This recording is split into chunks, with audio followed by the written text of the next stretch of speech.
casar, eu ganho uma comissão. É assim. Pois é, rapaziada, no Brasil Varonil, o Sacaoli está de volta com o psicoterapeuta Flávio Gicovati, a cadeira vermelha, e a gente vai conversar agora sobre separação. Olha só.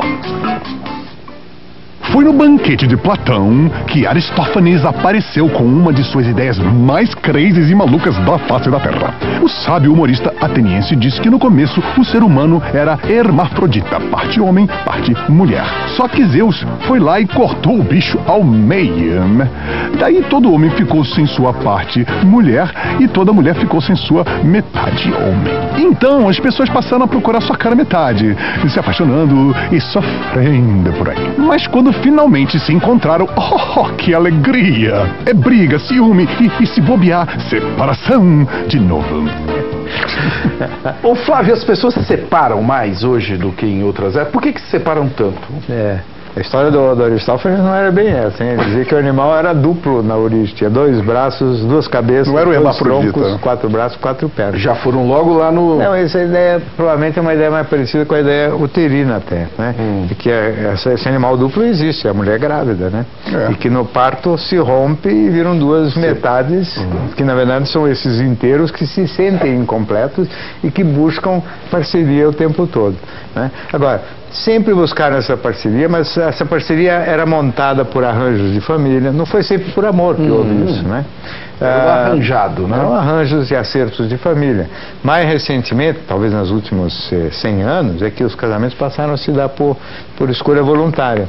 Mas ainda assim era uma escolha voluntária que depois de escolhido era para toda a vida e até que a morte separe. E era muito raro mesmo o divórcio, que pegava muito pegava mal, uma briga pesada e social, era muito né? feio socialmente, etc. De umas décadas para cá, na verdade, eu comecei a trabalhar em 66, 67. Então eu acompanhei um pouco essa chegada das novidades, né? Tanto na área da sexualidade... Não tinha o divórcio ainda aqui no Brasil. Não tinha nada. Mulher desquitaada, né? Esse termo já... Mulher deixada. Uma pessoa, assim, com uma doença, né? Era que nem era solteirona também, era um problema que hoje não existe mais. Ficar sozinho hoje não é problema social. Pode ser problema emocional, mas social não é.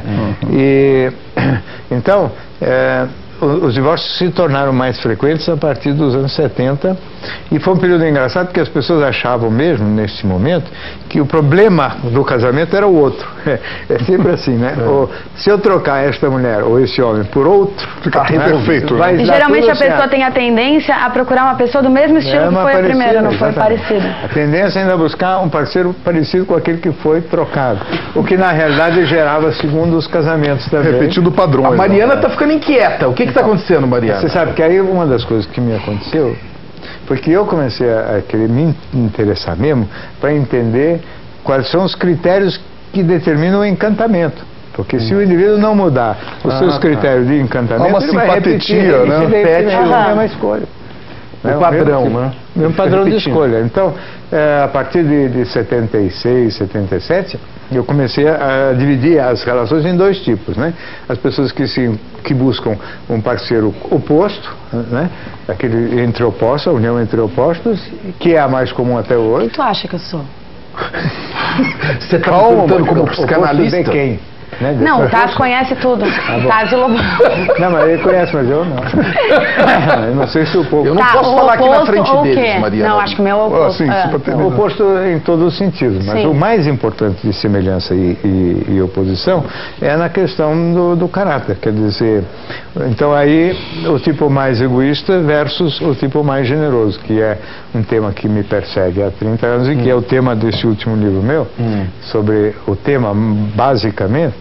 Então, quase sempre essas alianças se dão entre opostos, assim, um mais egoísta, um mais generoso, um que recebe mais do que dá e um que dá mais do que recebe, que é um encaixe que parece ser muito brilhante, mas é o mesmo fator que determina o fascínio e depois determina a irritação e o desgaste. Tá, mas quando é muito compatível, é muito parecido, tipo assim, um é muito orgulhoso, a outra é orgulhosa também, um é muito não sei o que, o outro... Daí também... Depende da compatibilidade. Nós estamos falando de compatibilidade, seria 2 generosos, por exemplo, 2 bonzinhos, 2 mansos. mansos, dois educados, dois que discutem. Isso tem uma chance de dar errado? Tem muito mais chance de dar certo. Claro, né? Generosidade é uma coisa sensacional. E, aliás, quando os dois generosos se unem, acaba a generosidade, porque tudo que eu der, volta, entendeu? Então acaba empatando e evoluindo na direção da... Ô Flávio, tu acha que dá pra terminar um relacionamento sem criar mágoa?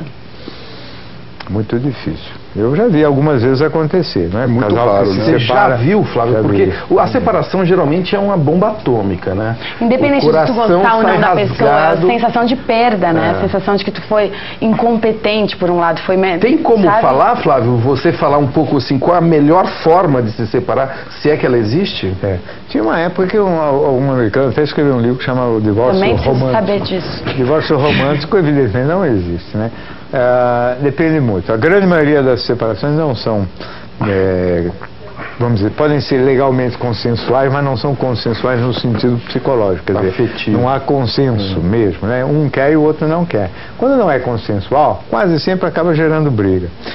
Principalmente porque não raramente também um dos dois que quer mais insistentemente se separar pode ter já um outro envolvimento sentimental engatilhado, ou pelo menos um sonho de um outro envolvimento, o que mexe aí duas vezes com o largado, né? Com a vaidade da perda amorosa, essa ruptura que Zeus nos obriga a fazer periodicamente, como também o orgulho e a vaidade ferida, que é um problema muito grande no ser humano. É verdade isso, que um amor só se cura com outro amor?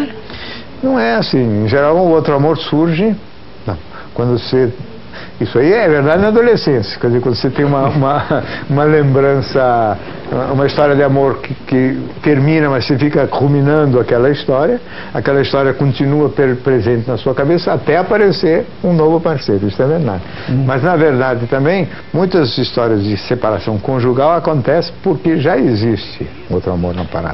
Entendeu? Ou pelo menos uma outra figura interessante. Não obrigatoriamente uma história, um romance acontecendo, mas alguém já idealizado. O Flávio, a sua experiência com o casamento você se separou várias vezes? Qual é a sua experiência própria? Eu me separei uma vez. Eu sou casado 2 vezes e pela segunda vez, primeira vez fiquei casado bastante também. Eu sou uma criatura casadora. O Estado Civil é casado, não importa. E teu caso é mulher parecida ou oposto?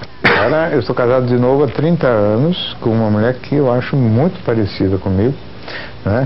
E uma figurinha muito interessante, sem querer falar bem de mim, porque sabe que então tu é feliz. Eu falo de si próprio. Então tu é feliz? Eu estou muito feliz. Mas e daí por que tu diz que as pessoas têm medo de ser feliz?